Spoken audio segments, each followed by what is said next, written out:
నమస్తే ABC news కి స్వాగతం. ముందుగా ముఖ్యాంశాలు. రాష్ట్ర విభజన తీరుపై పార్లమెంట్లో చర్చ కోసం పట్టుబట్టాలి. ఈవీఎంలపై వస్తున్న అపోహల నిగ్గు తేల్చాలి. మాజీ ఎంపీ ఉండవల్లి.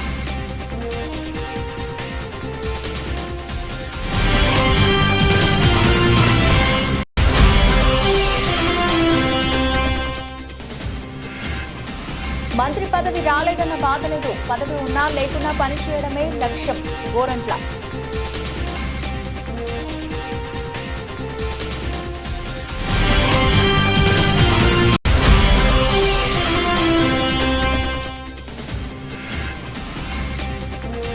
రాక్షస పాలనకు ప్రజలు చరమగీతం పాడి ప్రజా విజయం ఇచ్చారు. ప్రెస్ క్లబ్ లో గని కృష్ణ కేక్ కట్ చేసి సంబరాలు.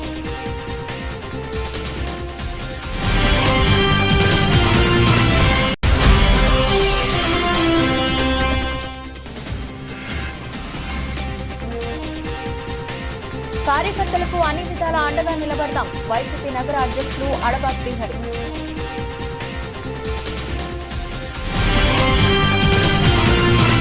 జనసేన అధినేత పవన్ కళ్యాణ్ తీసుకున్న నిర్ణయం వలన రాష్ట్రంలో కూటమి అద్భుత విజయం సాధించడంతో పాటు కేంద్రంలో ఎన్డీఏ అధికారంలోకి వచ్చిందని మాజీ ఎంపీ ఉండవల్లి అరుణ్ కుమార్ విశ్లేషించారు.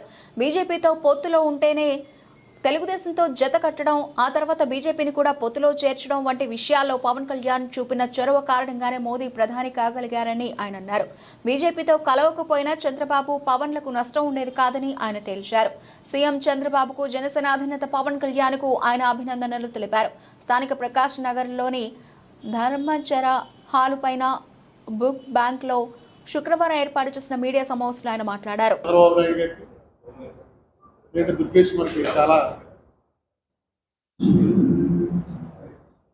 చాలా కాలం నుంచి మిత్రుడు. శిష్యుడు ఎలా అవుతారు? వాళ్ళు ఫ్యామిలీ, రాజకీయాల ఫ్యామిలీ, చాలా కాలం రాజకీయాలు. నాతో చాలా ఎక్కువ కాలం నాతో కలిసి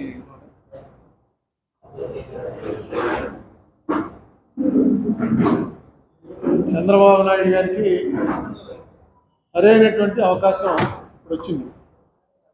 ఆంధ్రప్రదేశ్ ప్రయోజనాల కోసం ఢిల్లీలో నిజంగా చక్రం తిప్పగలిగినటువంటి అవకాశం వచ్చింది.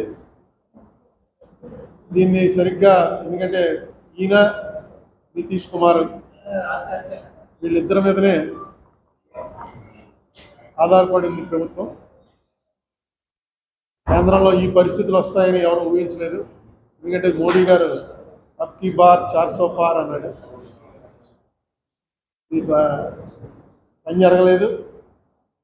చివరికి ఆంధ్రప్రదేశ్లో వచ్చినటువంటి రిజల్ట్స్ మీదే ప్రధానంగా ఆధారపడి మోడీ గారు అక్కడ ప్రధానమంత్రి అయ్యే అవకాశం వచ్చింది. అందుకే ఆయన పార్లమెంట్లో మాట్లాడుతూ పక్కనే పవన్ కళ్యాణ్ చూపించి ఏ పవన్ నహీ ఆంధీ హై అన్నాడు. అంటే పవన్ అంటే గాలి, మామూలు గాలి కాదు, ఇది పెను తుఫాన్. ఆంధీ అంటే తుఫాన్ కన్నా పెద్దది. ఉప్పెన్లు, మన దివిసీమ ఉప్పెన అలాంటిది అనమాట. నిన్న కూడా పదవి స్వీకారానికి వచ్చినప్పుడు చిరంజీవిని, పవన్ కళ్యాణ్ని కావలించుకుని ఫోటోలోకి దిగాడు. కారణం ఏంటంటే పవన్ కళ్యాణ్ గారు చాలాసార్లు చెప్పారు అనుకోండి, ఆయన వెళ్ళి తాపత్రయపడకపోతే ఈ ఎలియన్స్ కుదిరేది కాదు. ఈ ఎలియన్స్ కుదరకపోయినా ఇక్కడ చంద్రబాబు నాయుడు, పవన్ కళ్యాణ్కి వచ్చిన నష్టం ఏం లేదు. ఏమో ఇంకా బీజేపీతో లేకపోతే ఇంకా 1-2 సీట్లు పెరిగినేమో కూడా. మోడీకి మాత్రం ఈ ఎలియన్స్ లేకపోతే ఏమోనో రిజల్ట్ వచ్చాక తెలిసింది. 293లో 21 తీసేస్తే 1 సీట్ ఎక్స్ట్రాలో ఉంటాడు. 1-2 వచ్చిన వాళ్ళు దాదాపుగా 30 మంది దాకా ఉన్నారు. అసలు మోడీ గారు ప్రధానమంత్రి అయ్యేవాడా లేదా అని కూడా అనుమానం వస్తుంది. ఇక్కడ 3 పార్టీలు కలిసి పోటీ చేశాయి కాబట్టి మోడీ గారికి స్మూత్గా మళ్ళీ ప్రధానిగా పదవి స్వీకారం చేసే అవకాశం వచ్చింది. అందుకే ఆయన అక్కడ పార్లమెంట్లోనూ ఆంధీ హై అని చెప్పి పవన్ కళ్యాణ్ చెప్పాడు. ఇక్కడ కూడా వచ్చి వేరే ఫోటో సెషన్ చిరంజీవి, పవన్ కళ్యాణ్ తోటి ఆయనే ఫోటోలు తీసుకుని, ఎందుకంటే కరెక్ట్గా ఆయనకి తెలిసింది ఆ రోజున కనుక పవన్ కళ్యాణ్ కాళ్ళ వేళ్ళ పడ్డాడో కాలర్ పట్టుకున్నాడో ఏం చేశాడో కానీ పవన్ కళ్యాణ్ మాటను అంగీకరించబోయినట్టయితే ఇవాళ నా పరిస్థితి ఇది కాదురా బాబు అన్న సంగతి మోడీ గారికి తెలిసింది. అలాగే పవన్ కళ్యాణ్ కూడా గడిచిన 5 ఏళ్లుగా రాక్షసంగా పాలన సాగించిన జగన్ ప్రభుత్వాన్ని ప్రజలు సాగనంపి మంచి మెజారిటీలతో కూటమి అభ్యర్థులను గెలిపించి కూటమికి అనూహ్య మెజారిటీ అందించారని రాజమండ్రి రూరల్ ఎమ్మెల్యే గోరంట్ల బుచ్చయ్య చౌదరి ఆనందం వ్యక్తం చేశారు. ఈ సందర్భంగా ప్రజలందరికీ ఆయన ధన్యవాదాలు తెలియజేశారు. వాసిరెడ్డి రాంబాబు, పిన్నెంటి రవిశంకర్, యార్లగడ్డ శేఖర్ తదితరులతో కలిసి గోరంట్ల తన నివాసంలో శుక్రవారం మీడియా సమావేశం ఏర్పాటు చేశారు. ఒక్క ఛాన్స్ అంటూ వచ్చిన జగన్ ఆంధ్రప్రదేశ్ రాష్ట్రాన్ని నాశనం చేశారని, నవరత్నాల పేరుతో ప్రజలు మోసం చేశారని, ఆర్థిక వ్యవస్థను చిన్నాభిన్నం చేశారని ఆగ్రహం వ్యక్తం చేశారు. మడం తిప్పిన మనిషి జగన్మోహన్ రెడ్డి. దానికి భిన్నంగా ఇవాళ ఎన్డీఏ ప్రభుత్వం రాష్ట్రంలో అధికారంలోకి వచ్చింది. చంద్రబాబు నాయుడు గారి నాయకత్వంలో పవన్ కళ్యాణ్ గారు, మోడీ గారి సారథ్యంలో ఈ ప్రభుత్వం ఏర్పాటైంది. ఏదైతే ఎన్నికల ముందు వాగ్దానాలు చేశామో, ప్రజలకి 6 పాయింట్ ఫార్ములా పెట్టామో, దాన్ని ఇవాళ అమలు చేసే విధానంలో ముందుకు సాగుతా ఉన్నాం. ఒకవైపు ఆర్థికమైన ఇబ్బందులు ఉన్నాయి, అనేక అవరోధాలు ఉన్నాయి, అభివృద్ధి లేదు, సంక్షేమం గాలిలో కొట్టుకుపోయింది, అవినీతి విశృంఖలంగా నడిచిపోయింది, అధికార గణం తప్పుదారిలో నడిచారు. ఫలితంగా తెలుగు జాతి నష్టపోయింది. ఉద్యోగాలు లేక, ఉపాధి లేక, ఏం చేయాలో నగమకి వచ్చిన పరిస్థితి. దానికి భిన్నంగా ఈ రోజున ఏ మాట అయితే చెప్పామో దాన్ని ఈరోజు అమలు చేయడం కోసం ముఖ్యమంత్రిగా చంద్రబాబు నాయుడు గారు నిర్ణయాలు తీశారు. ఒకటి, నిరుద్యోగ యువత కోసం ఏనాడు లేనన్ని పోస్టులు, 16,000 పైచిలకు పోస్టులు ఇవాళ సెలక్షన్ కమిషన్కి అప్పచెప్పి డిసెంబర్ లోపల భర్తీ చేయాలని, ఉపాధ్యాయ పోస్టులు అన్నీ కూడా. ఇది ఒక చరిత్ర. మరో చరిత్ర, ఇచ్చిన మాట నిలబెట్టుకోవడం, ఆర్థిక పరిస్థితి ఎలా ఉన్నా కూడా ఇచ్చిన మాట నిలబెట్టుకోవడం కోసం చేసిన కృషి ఇది. డిసెంబర్ లోపల కంప్లీట్ చేయాలని ఇవాళ జీవో మొదటి సంతకం పెట్టారు. నిరుద్యోగ యువతకి 5 సంవత్సరాల్లో సంవత్సరానికి 2 లక్షల రూపాయలు, 2 లక్షల మంది చొప్పున ఉద్యోగాలు కల్పించాలని లక్ష్యాన్ని ముందు పెట్టుకొని సాగుతూ ఉంది. అలాగే పెన్షన్, గతంలో జగన్మోహన్ రెడ్డి 3,000 పెన్షన్ ఇస్తానని దగా చేశాడు. అదే తెలుగుదేశం హయాంలో 2,000 రూపాయలు పెన్షన్ ఇచ్చి పాత దాంతో కలిపి 5,000 రూపాయలు ఆ రోజు ఇచ్చాం. అయినా ప్రజలు జగన్మోహన్ రెడ్డిని నమ్మి మోసపోయారు. ఇవాళ అధికారంలోకి వచ్చిన రోజునే జీవో నెంబర్ 43 13/6/2004 ఫస్ట్ జీవో ఇవాళ పెన్షన్లు పెంచుతుంది. 3,000 రూపాయలు నుంచి 4,000 రూపాయలు, ఒకేసారి 4,000 రూపాయలు కాకుండా ఏప్రిల్ నుంచి కూడా ఇచ్చేలాగా 7,000 రూపాయలు ప్రతి పెన్షన్దారికి ఇచ్చేయాలంటే నిర్ణయం వాళ్ళ అమలు జరుగుతూ ఉంది. అలాగే వికలాంగులకు 6,000, అలాగే కుష్టి వ్యాధిగ్రస్తులకు కానీ, పూర్తి డిజేబుల్డ్గా ఉన్న వాళ్ళకి కానీ భారీ ఎత్తున పెన్షన్లు పెరిగినాయి. 13 రకాల పెన్షన్లు ఉన్నాయి. 13 రకాల పెన్షన్లు కూడా ఇవాళ 66 లక్షల మంది లబ్ధిదారులు ఉన్నారు. అందరికీ దీనివల్ల లబ్ధి చేకూరిపోతా ఉంది. మాట తప్పలేదు, మనం చెప్పకుండా చంద్రబాబు గారి నాయకత్వంలో ఈ రోజున ఈ నిర్ణయం తీసుకోవడం జరిగింది. ఇవాళ దానిలో భారీ ఎత్తున ఉన్నాయి. ఇవాళ జీవోల ప్రకారం చూస్తే కొంతమందికి 15,000 రూపాయలు కూడా పెన్షన్ రాబోతుంది, కొంతమందికి 10,000 రూపాయలు పెన్షన్ రాబోతుంది. కళాకారులకి అందరికీ కూడా ఇవాళ దీనివల్ల ఓల్డ్ ఏజ్ పెన్షన్స్, విడో పెన్షన్లు, వేవర్ పెన్షన్లు, toddy toppers, fishermen, single women, traditional కాపులర్స్, transgenders, ART, డప్పు ఆర్టిస్టులు, పెన్షన్ ఆర్టిస్టు, ఇలాగా ఇన్ని రకాల పెన్షన్లు ఈరోజు అమలు అవుతున్నాయి. ఎందుకంటే ఇంత భారీగా ప్రజలను ఆదుకోవటం, కిడ్నీ వ్యాధిగ్రస్తులు కావచ్చు, అనేక దీర్ఘకాలిక వ్యాధులతో బాధపడుతున్న వాళ్ళు కావచ్చు, అందబోతా ఉంది. ఈ రోజున అన్నా క్యాంటీన్ 3 పర్యాయాలు ముఖ్యమంత్రిగా పనిచేసిన చంద్రబాబు నాయుడు ఎప్పుడు అభివృద్ధి, సంక్షేమం 2 కళ్లుగా భావించి పరిపాలన చేశారని, 4వసారి ప్రమాణ స్వీకారం చేసిన ఆయన మరోసారి దాన్ని రుజువు చేస్తూ చేసిన తొలి 5 సంతకాలు అభివృద్ధి సంక్షేమం కోసమేనని తెలుగుదేశం పార్టీ రాష్ట్ర ప్రధాన కార్యదర్శి గన్నె కృష్ణ అన్నారు. స్థానిక ప్రెస్ క్లబ్ లో శుక్రవారం ఏర్పాటు చేసిన విలేకరుల సమావేశంలో ఆయన సంబరాలు నిర్వహించారు. ముఖ్యమంత్రిగా చంద్రబాబు నాయుడు ప్రమాణ స్వీకారం చేయడంతో పాటు తొలి 5 సంతకాలు అభివృద్ధి సంక్షేమం కోసం పెట్టినందుకు పార్టీ నాయకుల సమక్షంలో కేక్ కట్ చేసి అందరికీ తినిపించారు. మన భూమి మనకి చెందింది కాదు. మన భూమి మనం ఏమైనా కొనుక్కుంటే భూమి పర్చేజ్ చేస్తే మనకు పత్ర ఏదైతే డాక్యుమెంట్స్ ఉంటే ఆ డాక్యుమెంట్స్ మన పేరును ఉన్నా కానీ మన చేతికి ఇవ్వరట. అవి ఫోటో స్టాట్లు అక్కడ వాళ్ళ దగ్గర ఉంటాయట, రకరకాలుగా ఉన్న దాంట్లో. దాని గురించి వేరే మాట్లాడుకోవచ్చు, ఎందుకంటే ఇచ్చిన టైం అయిపోతుంది. సో ల్యాండ్ టైటిల్ యాక్ట్ రద్దు మీద సంతకం చేయడం అనేది నిజంగా ప్రజా విజయం. ప్రజలు దానికోసం ఎదురు చూస్తున్నారు. మా ఆస్తి, మా తాతండ్రులు సంపాదించిన ఆస్తి ఎవడో తీసుకోవడం ఏంటి, ఎవరి పేరున ఉండడం, ఎవరి దగ్గర ఉండడం ఏంటి, వాళ్ళ ఫోటోలు దేని మీద ఉండడం ఏంటి, మా పొలాల సర్వే రాయల మీద వాళ్ళ ఫోటోలు ఉండడం ఏంటి అని చాలా అది ఒక విధంగా మనసుకు సంబంధించిన విషయం. అది చాలా అది ఒక మనకి దానికి ఏంటి అటువంటిది ఆందోళన తగ్గించే విధంగా చేయడం జరిగింది. అదేవిధంగా రెండు చెప్పానా, మూడవది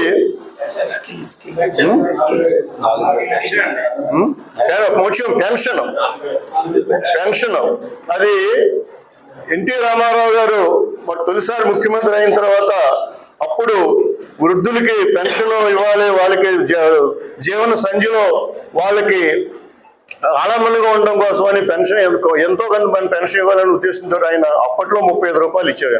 35 రూపాయలు అంటే చాలా ఎక్కువ. ఆ రోజుల్లో ఆ జీవన ప్రమాణాలతో పోల్చుకున్నా, లేకపోతే డబ్బు వాల్యూ చూసుకున్నా కానీ చాలా ఎక్కువ. ఆయన మొట్టమొదటి ప్రవేశపెట్టిందే ఎన్టీ రామారావు గారు పెట్టారు 35 రూపాయలు. ఆ తర్వాత చంద్రబాబు నాయుడు గారు వచ్చిన తర్వాత 70 రూపాయలు చేశారు. ఆ తర్వాత 200 చేశారు. ఆ తర్వాత 1000 చేశారు.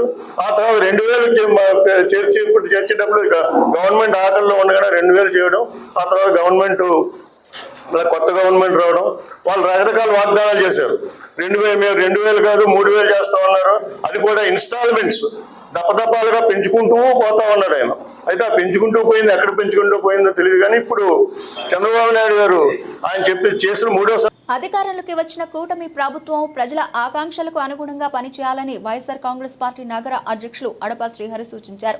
స్థానిక ప్రెస్ క్లబ్ లో శుక్రవారం ఏర్పాటు చేసిన విలేకరుల సమావేశంలో అడపా శ్రీహరి మాట్లాడుతూ ఎన్నికల్లో గెలుపొందిన city MLA Adireddy Srinivas, MP Purandeswari, మంత్రిగా ప్రమాణ స్వీకారం చేసిన కందుల దుర్గేష్ కు అభినందనలు తెలియజేశారు. కొత్త ప్రభుత్వం చేసే అభివృద్ధికి ప్రతిపక్షంగా పూర్తిగా సహకరిస్తామన్నారు. రాజకీయాల్లో గెలుపోటములు సహజమని, అయితే కక్ష సాధింపు విధానాలు సరికాదన్నారు. ప్రతిపక్ష పార్టీగా మేము, అధికార పార్టీగా మీరు మన యొక్క పాత్ర దిగ్విజయంగా పోషించాలని, ప్రజల ఆశలకు అనుగుణంగా మెలగాలని కోరుకుంటూ, కానీ మరీ ముఖ్యంగా రాజమండ్రిలో జరుగుతున్న ఈ పరిణామాలు నిన్నటి రోజు ఏదైతే ఫ్లైఓవర్ దగ్గర పెద్దలు మాజీ ఎమ్మెల్సీ గారు ఆదిరెడ్డి అప్పారావు,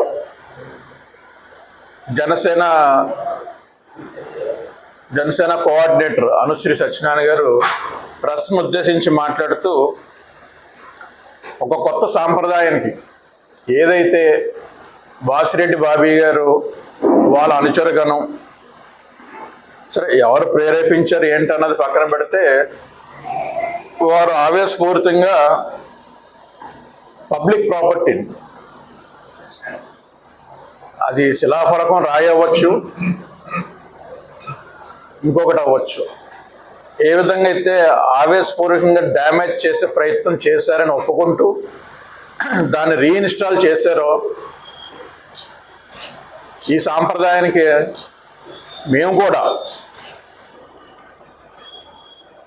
ఏదైనా మంచి జరిగినా చెడు జరిగినా కూడా, తప్పు జరిగితే కనుక మేము కూడా మా నాయకుల్ని, మా శ్రేణుల్ని సరైన దారిలో నడిపిస్తామని, ఫ్లైఓవర్ ఎవరు కట్టారు, ఎవరు తీసుకొచ్చారు శాంక్షన్స్ అన్నది సరే మీరు అంటారు, మేము అంటాం. మీరు పాత్ర మీరు పోషించారు, మా పాత్ర మేము పోషించాం. పేపర్ వర్క్ మీరు చేశారు, కన్స్ట్రక్షన్ వర్క్ మేము చేసాం. 75 to 80% ఆఫ్ ద వర్క్ మా హయాంలో జరిగింది. మిగిలింది ఏదైనా ఉంటే ఇప్పుడు కొత్త ప్రభుత్వంలో జరుగుతుంది. ఎవరైనా సరే ప్రయత్నం చేసేది, తోడ్పడేది పబ్లిక్ కోసమే, ప్రజల కోసమే. ఇంత ముఖ్యమైన ప్రాజెక్టు మార్గాన్ భరత్రామ్ గారు ఆయన ఎంపీగా ఉన్నప్పుడు చాలా శ్రమ ఓడ్చి, అప్పటికి శాంక్షన్ ఉన్నా ఆ శాంక్షన్ నలిఫై అయిపోయినా మళ్ళీ నితిన్ గడ్కరీ గారిని పట్టుకొని దాని యొక్క ఆవశ్యకత తెలియజేస్తూ,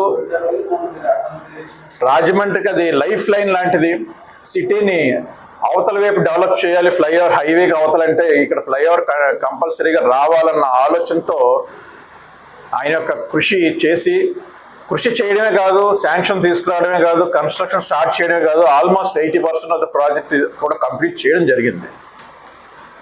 ఇది ఎవరు అవునన్నా కాదన్నా ఇది వాస్తవం, ఎవరైనా ఒప్పుకోవాల్సిందే. స్థానిక దానవాయిపేటలోని విజన్ అకాడమీ నీట్ ఎంసెట్లలో ర్యాంకుల పంట పండించింది. నీట్లో జక్క హనుదీప్ అనే విద్యార్థి 578 మార్కులు సాధించి బెస్ట్ ర్యాంకర్గా నిలిచాడు. మరో 12 మందికి పైగా విద్యార్థులు మెడికల్ ర్యాంకులు సాధించారు. అలాగే ఎంసెట్లో 350కి పైగా ర్యాంకులను విజన్ అకాడమీ సాధించింది. ఈ నేపథ్యంలో అకాడమీ డైరెక్టర్ యాగ్ గోవిందరాజు శుక్రవారం ఏర్పాటు చేసిన మీడియా సమావేశంలో ర్యాంకర్లను అభినందించారు. సామాన్య విద్యార్థులకు కోచింగ్ ఇచ్చి అసామాన్య విద్యార్థులుగా తీర్చిదిద్దడమే లక్ష్యంగా తమ అకాడమీ లక్ష్యమని ఆయన తెలిపారు. వైపు నుంచి అలాగే మా స్టాఫ్ వైపు నుంచి కూడా ఆ ప్రోగ్రామింగ్ రన్ చేయడంలో ప్రతి విషయంలో వాళ్ళ పట్ల కేరింగ్ తీసుకోవడం విషయంలో ప్రతిదీ కూడా మేము పక్కాగా మెయింటైన్ చేసి ఆ ప్రోగ్రామింగ్ సక్సెస్ అయ్యే విధంగా ఎవరైతే నార్మల్ స్టూడెంట్స్ ఉన్నారో, ఎవరైతే నార్మల్ స్టూడెంట్స్ కి ర్యాంక్స్ రావట్లేదు అని చెప్పి ఫీల్ అయ్యి మా దగ్గరికి జాయిన్ అయ్యారో అలాంటి స్టూడెంట్స్ ను కూడా ఈ రోజు బెస్ట్ ర్యాంకర్స్ గా తయారు చేసి వివిధ కాలేజ్ మెడికల్ కాలేజెస్ లో కానీ యూనివర్సిటీస్ లో కానీ సీట్స్ వచ్చేలాగా మా వైపు నుంచి తీవ్ర ప్రయత్నం అయితే 100% చేయడం జరిగింది. గత కొన్ని సంవత్సరాలుగా విజన్ అన్నది రాజమండ్రిలో కారణాలతో ఎడ్యుకేషన్ దూరమైన విద్యార్థులను చేరదీసి వాళ్ళందరికీ కూడా బెస్ట్ ఎడ్యుకేషన్ ఇవ్వాలి, బెస్ట్ ప్లాట్ఫామ్ ఇవ్వాలి, కెరీర్ పరంగా వాళ్ళకి బెస్ట్ సపోర్ట్ ఇవ్వాలనే ఉద్దేశంతో విజన్ స్టార్ట్ చేయడం 2018లో. తర్వాత కోవిడ్ రావడం 2022లో first time NEET EAMCET JEE mains coaching లో అడుగుపెట్టిన టైంలో కూడా చాలా మంది డిస్టెన్స్ ఎడ్యుకేషన్ వీటిలో ఉన్నారు. మీరు ఎంసెట్ ఎగ్జామ్స్, నీట్ ఎగ్జామ్స్ వీటిలో మీకు అవగాహన లేనప్పుడు అందులోకి ఎంటర్ అయ్యి మీరు తీవ్రంగా నష్టపోతారు వద్దని చెప్పి చాలా మంది హెచ్చరించినా సరే పిల్లలకు ఒక బెస్ట్ ఎడ్యుకేషన్ ఇవ్వాలనే ఉద్దేశంతో ఆ రోజు 2022లో 120 మందితో బ్యాచ్ స్టార్ట్ చేయడం జరిగింది. 120 మంది కూడా బెస్ట్ ఎడ్యుకేషన్, వాళ్ళకి best ranks, best university, best colleges లో సీట్స్ రావడం నిజంగా మాకు మరింత ఉత్సాహాన్ని ఇచ్చి 2022లో ఫస్ట్ లాంగ్ టర్మ్ స్టార్ట్ చేయడం. అదేవిధంగా 2023 రిజల్ట్స్ వచ్చేసరికి కూడా మనకి already last year best result అందరికీ కూడా వచ్చింది. నార్మల్ స్టూడెంట్స్ కూడా బెస్ట్ ర్యాంక్స్ వచ్చాయి. 2024 వచ్చేసరికి all India level NEET exam లో 578 జే హనుదీప్ 578 మార్కులతో అకాడమీ తరఫున ఫస్ట్ ర్యాంకులు, బెస్ట్ మార్క్స్ తో రావడం జరిగింది. మెడికల్ సీట్ కొట్టడం జరిగింది. ఈ విధంగా అంచనా ప్రకారం ఈ సంవత్సరం వచ్చిన మార్క్స్ అనుగుణంగా 12 మంది వరకు మెడికల్ సీట్స్ కొట్టే అవకాశం విజన్ వైపు నుంచి ఉండడం నిజంగా అది చాలా. ఓటు బ్యాంకు రాజకీయాలకు స్వస్తి చెప్పి ప్రజల జీవితాలలో వెలుగులు నింపేందుకే 5 సంవత్సరాల పరిపాలన సాగుతుంది అనడానికి నిదర్శనం. ముఖ్యమంత్రిగా బాధ్యతలు చేపట్టిన వెంటనే ప్రజలకు, సామాన్యులకు, విద్యార్థులకు అందరికీ మేలు చేకూరే విధంగా ఆయన చేసిన 5 సంతకాలు అని జ్యోతుల నెహ్రూ జగంపేట పార్టీ కార్యాలయంలో హర్షం వ్యక్తం చేశారు. ముందుగా మొట్టమొదటి సంతకం మెగా డిఎస్సిపై పెట్టి 16,010 మందికి ఉద్యోగ అవకాశాలు కల్పించడం లక్ష్యంగా పెట్టడం జరిగిందని, రెండవ సంతకం ప్రజలందరి భయభ్రాంతులకు గురి చేసిన ల్యాండ్ టైటిల్ యాక్ట్ రద్దు చేసే విధంగా పెట్టడం జరిగిందని తెలిపారు. పత్రికా సోదరులకి నా ధన్యవాదాలు.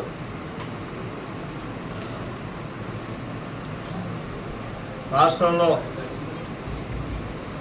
ఎన్డీఏ కూటమి పాలన ప్రారంభమైంది. మన నాయకుడు, నిత్య కృషివలుడు,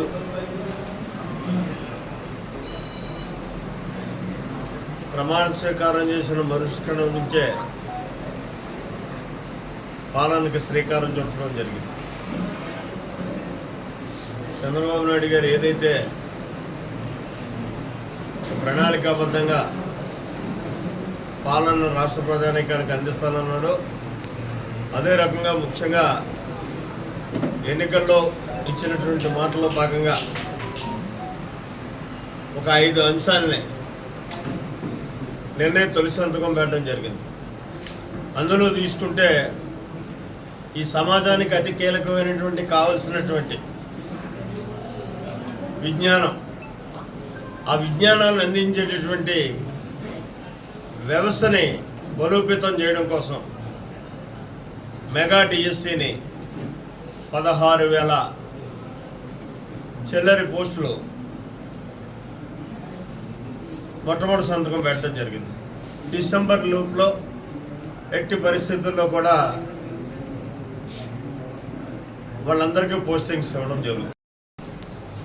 ఇది మొట్టమొదటి సంతకం. రెండవ సంతకం ఏదైతే ఇచ్చిన మాట నిలుపుకుంటాడు చంద్రబాబు అనడానికి నిదర్శనం. 4,000 రూపాయలు పెన్షన్లు పెంచడమే కాకుండా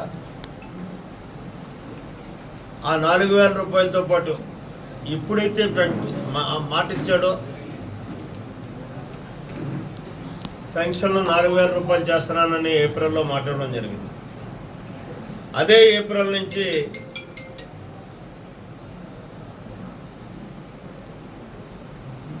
పెన్షన్లు అమలు చేస్తానని చెప్పాడు. అప్పుడు 3,000 రూపాయలు ఇవ్వడం జరిగింది ఏప్రిల్ నుంచి. ఇవాళ మూడు నెలల్లో రేపు 1వ తారీఖున రేపు వచ్చే 1వ తారీఖున ఇచ్చే పెన్షన్లలో ఈ 3 నెలల పెన్షన్లు 1,000 రూపాయలు ఏదైతే ఇస్తా అన్నాడో ఆ 1,000 రూపాయలు కలిపి 7,000 రూపాయలు పెన్షన్లు ఇవ్వడం జరుగుతుంది. ఇస్తానని చెప్పడం జరిగింది. ఆవేళ దాన్ని 1వ తారీఖున ఇవ్వడం జరుగుతుంది. అదే రకంగా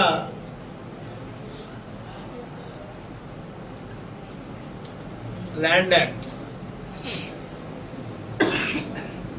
ఒక అయోమయ పరిస్థితుల్లో అనాదిగా వస్తున్నటువంటి రెవెన్యూ వ్యవస్థని విచ్ఛిన్నం చేసుకోవడానికి, వాళ్ళు ఇష్టం వచ్చినట్టు దోసుకోవడానికి చేసినటువంటి ల్యాండ్ టైటిల్ యాక్టు రద్దుకు తొలి సంతకం పెట్టడం జరిగింది. రద్దు చేస్తానని మాట ఇచ్చాడు. ఇమీడియట్గా వచ్చిన వెంటనే నిన్నటి రోజునే దానికి సంతకం పెట్టడం జరిగింది. అలాగే రాబోయే గోదావరి పుష్కరాలకు వచ్చే యాత్రికుల కొరకు చక్కని ఏర్పాట్లను సమకూర్చడంలో నగరపాలక సంస్థ ఇప్పటి నుంచే పక్కా ప్రణాళికతో ఉండాలి. రాజమహేంద్రవరాన్ని కాలుష్యరహిత నగరంగా తీర్చిదిద్దేందుకు నగరపాలక సంస్థ అధికారులు, సిబ్బంది పూర్తి స్థాయిలో మెరుగైన పారిశుధ్య నిర్వహణ పక్కా ప్రణాళికతో నిర్వహించేలా కృషి చేయాలని రాజమండ్రి సిటీ నుంచి గెలుపొందిన శాసనసభ్యులు ఆదిరెడ్డి శ్రీనివాస్ సూచించారు. ఐడెంటిఫై చేసి వాళ్ళని మూవ్ చేయమని చెప్పి మనం రిక్వెస్ట్ చేయడం జరిగింది. తర్వాత వాళ్ళు మరి టెక్నికల్ కొన్ని ఇష్యూస్ మీద అది డిలే అవ్వడం జరిగింది. వాళ్ళు కూడా మనం అడగడం జరిగింది, ఈ ప్రాసెస్ డ్యూ కోర్స్ లో మీరు కూడా సహకరించండి అని చెప్పడం. కానీ వాళ్ళైతే కొన్ని విషయాలు మనకి సహకరిస్తారు, అది వాస్తవం. అంత కేసెస్ కట్టి అన్ని జరిగింది. ఇప్పుడు ప్రధానమైన సమస్య ఏంటంటే, ఇప్పుడు వెంకటేశ్వర నగర్ లాంటి పోస్ట్ ఏరియాస్ అంటాం, అక్కడ కట్టడానికి 2-3 సైట్లు ఖాళీ ఉన్నాయంటే అవి వాటికి షెల్టర్ అయిపోతున్నాయి. సో మనకి వచ్చేది పుష్కరాలు అన్నది మన అందరికీ తెలుసు. సార్ చెప్పినట్లుగా లాస్ట్ టైం 4 to 5 crores వచ్చాయి. ఈసారి ఎన్డీఏ ఉంది కాబట్టి అధికారంలో చంద్రబాబు నాయుడు గారు, గౌరవ ముఖ్యమంత్రి గారు దీనికి చాలా ప్రాధాన్యత ఇస్తారు. దీన్ని నెక్స్ట్ లెవెల్ తీసుకెళ్లాలని ఆలోచన ఉంటుంది. నా ఎక్స్పెక్టేషన్స్ ఏదైతే అబౌవ్ 6 crores వస్తారు పాపులేషన్ అన్నది నా ఆలోచన. అంటే అబౌవ్ 6 crores పాపులేషన్ వచ్చినప్పుడు మన నగరంలోని కమిషనర్ గారు కూడా నిన్న చెప్పడం జరిగింది, దానికి మనం ప్రిపేర్డ్ గా ఉన్నామా, అంత పాపులేషన్ వస్తా ఉన్నారు అంటే దానికి చేయవలసిన మెజర్స్ ఏంటి, తీసుకోవాల్సిన డెసిషన్స్ ఏంటి, వీటన్నిటికి మనం ఎంత ప్రిపేర్డ్ గా ఉన్నాం, ఏం చెయ్యాలన్న దాని మీద వారు ఆలోచిస్తారు. మీ మైండ్ లో కూడా పెట్టడానికి కారణం ఏంటంటే హెల్త్ డిపార్ట్మెంట్ కూడా మీకు రిక్వైర్మెంట్స్ ఏంటన్నది కూడా సార్ చెప్పి నిర్ణయాలు తీసుకునే కార్యక్రమం ఇప్పటి నుంచే స్టార్ట్ చేయాలి. ఏదో పుష్కరాలు అంటే మనం 1 year ముందు స్టార్ట్ చేసి హడావిడి అయిపోయిన దానికన్నా 2 years బిఫోర్ మనం ప్లాన్ గా వెళ్ళగలిగితే ఆ యాక్టివిటీ ఏదైతే కార్యక్రమం ఉందో దాన్ని మనం సమర్థవంతంగా ఎదుర్కోగలుగుతాం. దానికి ఇప్పటి నుంచే ఒక ప్లాన్ ఆఫ్ యాక్షన్ తోటి వెళ్లాలని గౌరవ కమిషనర్ గారికి విజ్ఞప్తి చేయడం జరిగింది. మా యొక్క పుష్కరాలు విజయవంతం అవడానికి కీలకమైన పాత్ర మీద ఉంటారు. దాని వరకు మీకు ఆల్రెడీ 2 పుష్కరాలు చేసిన వాళ్ళు కూడా ఇక్కడ ఉన్నారు కొంతమంది. గత 2-3 పుష్కరాలు కూడా ఉండే ఉంటారు. మీ అనుభవం కూడా మాకు కావాలి. నాకు తెలిసి అఫీషియల్ గా ఒక అవగాహనతో మొదటి పుష్కరం అవుతుంది నాకు. కానీ 3 శుక్రవారం నగరపాలక సంస్థ కార్యాలయ సమావేశ మందిరంలో రాజమండ్రి నగరపాలక సంస్థ పరిధిలో నిర్వహిస్తున్న శానిటేషన్, డీసిల్టేషన్, షాకింగ్, స్ట్రెయిన్ నిర్వహణ వంటి అంశాలపై మున్సిపల్ కమిషనర్ కె దినేష్ కుమార్తో కలిసి ఆయన భవిష్యత్తు కార్యాచరణపై అధికారులతో సమీక్షించారు. ఈ సందర్భంగా ఆదిరెడ్డి శ్రీనివాస్ మాట్లాడుతూ నగరంలో ఎన్ని మౌలిక సదుపాయాలు కల్పించినప్పటికీ పూర్తి స్థాయిలో మెరుగైన శానిటేషన్ పక్కాగా నిర్వహించలేకపోతే నగరానికి తగిన గుర్తింపు ఉండదన్నారు. రాజమహేంద్రవరం నగరాన్ని పరిశుభ్రమైన నగరంగా తీర్చిదిద్దేందుకు సక్రమంగా పారిశుధ్య నిర్వహణ, డీసిల్టేషన్, ఫాగింగ్, స్ట్రెయిన్ నిర్వహణను నగరపాలక సంస్థ అధికారులు, సిబ్బంది పక్కా ప్రణాళికతో నిర్వహిస్తూ అమలు చేయాల్సి ఉందన్నారు. సర్వీస్ పాయింట్ ఆఫ్ వ్యూ నుంచి కాంట్రిబ్యూట్ చేయడానికి, శానిటేషన్ కాంట్రిబ్యూట్ చేయడానికి చేసినటువంటి ప్రతి ఒక్కరికి కూడా నేను స్వాగతం పలుకుతా ఉన్నాను. మీ అందరికీ కూడా తెలుసు, మనకి మున్సిపల్ కార్పొరేషన్ అనగానే ముందుగా గుర్తొచ్చేది sanitation and water supply. So these are the basic activities ఒక నగరపాలక సంస్థగా మనం చేయాల్సినటువంటి యాక్టివిటీస్. సో రాజమండ్రి లాంటి నగరాన్ని ఒక సుందరమైనటువంటి నగరం కింద, అలాగే స్వచ్ఛ సర్వేక్షణ్ అంటే ప్రతి సంవత్సరం కూడా మన భారతదేశంలో ఉన్నటువంటి సిటీస్ అన్నింటినీ కూడా శానిటేషన్ పాయింట్ ఆఫ్ వ్యూ నుంచి గవర్నమెంట్ ఆఫ్ ఇండియా వారు ర్యాంక్ చేయడం జరుగుతుంది. సో ఆ ర్యాంకింగ్ లో మన యొక్క ర్యాంక్ ఇంప్రూవ్ చేసుకుంటా one of the cleanest city కింద తయారు చేయడమే మనందరి యొక్క లక్ష్యం. బికాస్ స్వచ్ఛ సర్వేక్షణ ఎందుకు చెప్తున్నానంటే, మన స్వచ్ఛ సర్వేక్షణ మన ర్యాంక్ అనేది ఇంప్రూవ్ అవుతా ఉంటే ఆటోమేటిక్ గా మనకి ఆ పారామీటర్స్ ఆల్మోస్ట్ మనకి SLP అని చెప్పి, ప్రాసెసింగ్ అని చెప్పి, సిటిజన్ సర్వీస్ అని చెప్పి 3 పారామీటర్స్ తో 3 హెడ్స్ కింద ప్రతి ఒక్కొక్క హెడ్ లో మళ్ళీ సబ్ టాస్క్ కింద మనం ఫీడ్బ్యాక్ తీసుకోవడం జరుగుతుంది. ఒక థర్డ్ పార్టీ వాళ్ళు వచ్చి మన సిటీని అసెస్ చేసి మన సిటీ ఎలా చేస్తా ఉంది శానిటేషన్ పాయింట్ ఆఫ్ వ్యూలో, మొత్తం బాగా జరుగుతుందా లేదా, డోర్ టు డోర్ కలెక్షన్ జరుగుతుందా లేదా, ప్రాసెసింగ్ జరుగుతూ ఉందా లేదా, సిటిజన్స్ హ్యాపీగా ఉన్నారా లేదా అనేది ఫీడ్బ్యాక్ తీసుకోవడం జరుగుతుంది. సో మీ అందరికీ కూడా తెలుసు, ఇండోర్ అనేటటువంటి మహానగరం స్వచ్ఛ సర్వేక్షణలో ఎప్పుడు నెంబర్ 1 గా ఉంది. సో మీరు ఇండోర్ వెళ్తే నిజంగా ఒక ప్రజాప్రతినిధిగా సర్వసాధారణం, కానీ ఫుల్ లెంత్ టీమ్ తోటి ఒక ప్రాపర్ రివ్యూ అన్నది ఆన్ రికార్డ్ చేయాలన్నది ఈ డిపార్ట్మెంట్ మీదే ఆలోచించడం జరిగింది. కారణం, ఈ నగరానికి ఎక్కడి నుంచి వచ్చిన వారైనా సరే వచ్చిన తర్వాత నగరం బాగుంది అని అంటే మొట్టమొదటిగా చూసే అంశం శానిటేషన్. బాగుందంటే నగరం బాగుంది అని అంటారు. మీరు ఎన్నైనా ప్రొవైడ్ చేయండి, ఎన్నైనా క్లీన్ గా లేకపోతే ఇంత పెట్టారు, ఇంత ఇన్ఫ్రాస్ట్రక్చర్ ఇచ్చారు, ఊర్లోని ఉన్నాయి, అవి ఉన్నాయి, మాల్స్ ఉన్నాయి, అన్ని ఉన్నాయి, శుభ్రంగా లేదనే మాట చాలా ఈజీగా చెప్పడం జరిగింది. బులెటిన్ ముగించే ముందు హెడ్లైన్స్ మరోసారి. రాష్ట్ర విభజన తీరుపై పార్లమెంట్లో చర్చ కోసం పట్టుబట్టాలి. ఈవీఎంలపై వస్తున్న అపోహల నిగ్గు తేల్చాలి. మాజీ ఎంపీ ఉండవల్లి.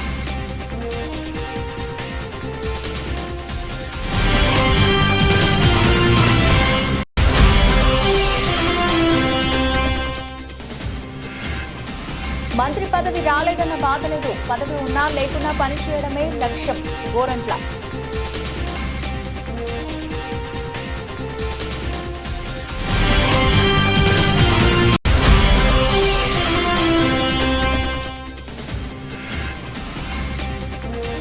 రాక్షస పాలనకు ప్రజలు చరమగీతం పాడి ప్రజా విజయం ఇచ్చారు. ప్రెస్ క్లబ్ లో గని కృష్ణ కేక్ కట్ చేసి సంబరాలు.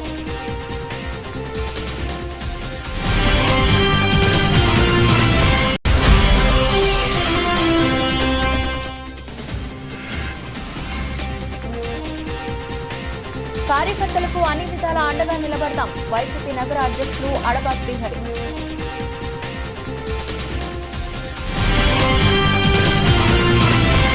ఇవి ఇప్పుడు వరకు నవల్చిన అప్డేట్స్. మరిన్ని అప్డేట్స్తో మళ్ళీ కలుద్దాం. అంతవరకు సెలవు. నమస్తే.